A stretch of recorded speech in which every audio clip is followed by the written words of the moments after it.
Most people think money is about math. But after reading The Psychology of Money by Morgan Housel, I realized something powerful. Money is not about numbers. It's about behavior. And sometimes the smartest people with money are not the ones with the highest IQ. They're the ones with the best habits. Here are 5 lessons from the book that completely changed how I think about money.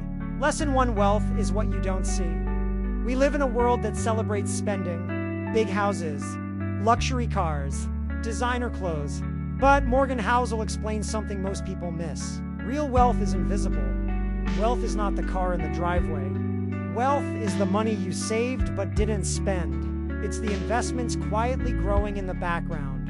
It's the financial freedom nobody sees. The problem is, spending is visible, saving is silent, and because of that, many people chase the appearance of wealth instead of the reality of it. Lesson 2: getting rich versus staying rich. Getting rich and staying rich require 2 completely different skills.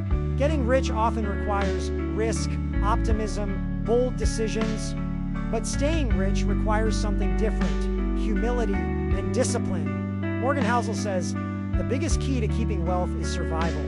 You don't need to make the perfect investment.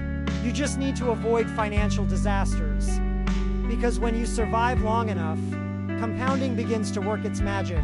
Lesson 3: time is the most powerful force in money. Most people underestimate the power of time. Morgan Housel gives an incredible example. Warren Buffett became one of the richest investors in history. But here's the surprising part. Most of his wealth came after age 60.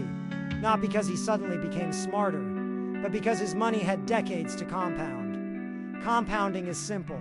Small amounts of money, invested consistently, over a long period of time, become something extraordinary. The secret isn't brilliance. The secret is patience. Lesson 4: financial success is more behavior than knowledge. You don't need a PhD in finance to build wealth. In fact, some of the smartest people with money still lose it, because financial success isn't about intelligence. It's about behavior. Things like spending less than you earn, saving consistently, avoiding emotional decisions, and being patient when others panic. The truth is, most financial mistakes happen when emotions take control. Fear, greed, comparison. If you can manage your behavior, you already have an advantage most investors don't. Lesson 5: the goal of money is freedom. This might be the most important lesson in the book. The ultimate purpose of money is control over your time. Not status, not impressing strangers, not buying things you don't need.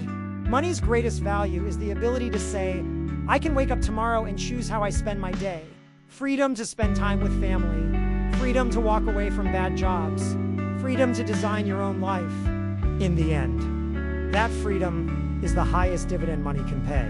Closing. If there's one message from this book, it's this. Building wealth is not about being the smartest person in the room. It's about consistency, patience, and behavior.